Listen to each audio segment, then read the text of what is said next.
So we are doing the Berg balance scale for our test. Our disease is Down syndrome. The patient will present with low muscle tone and impaired balance, so that's why we chose Berg balance scale. So we will now get started. So you'll ask your patient to please stand up. Try not to use your hands for support. They're able to stand without using their hands, and they receive a 4. Then you'll instruct your patient to please stand there for 2 minutes without holding. You will time that for 2 minutes. If the patient is able to do that safely, they receive a 4. You will then ask your patient to sit down, and they will sit there for 2 minutes with their arms folded across their chest. If they can do that safely and securely for 2 minutes, they receive a 4. You will have your patient stand up and sit back down to watch if they use their hands. If they can sit with minimal use of hands, they receive a 4. You will then instruct your patient to transfer toward a chair with armrests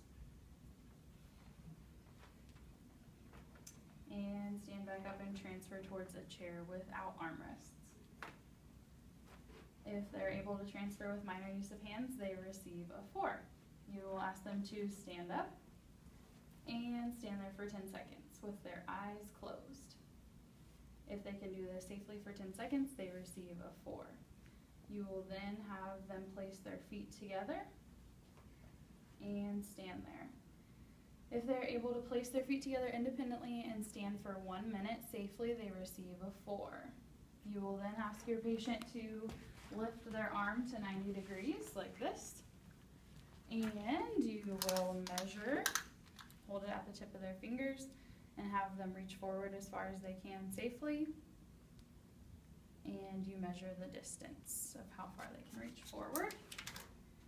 If they can reach confidently forward more than 25 centimeters, they receive a 4.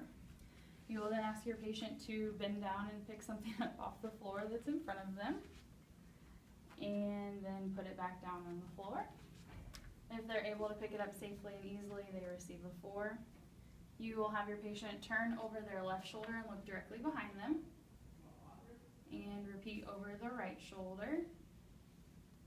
If they can do that safely to both sides and weight shift well, they receive a 4. You'll have your patient turn completely around in a full circle,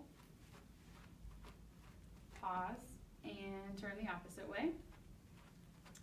If they can do that both ways safely in 4 seconds or less, they receive a 4. Then you will have your patient alternately tap each foot on a step stool. They will repeat that until each foot has tapped the step stool 4 times. If they're able to do that safely and in 20 seconds, they receive a 4. Then you'll have your patient stand in tandem. If they can hold that and independently stay like that for 30 seconds, they receive a 4. And then you'll have your patient stand on one leg.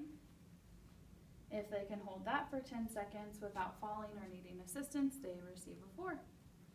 And you refer to the Berg balance scale for all the other scores.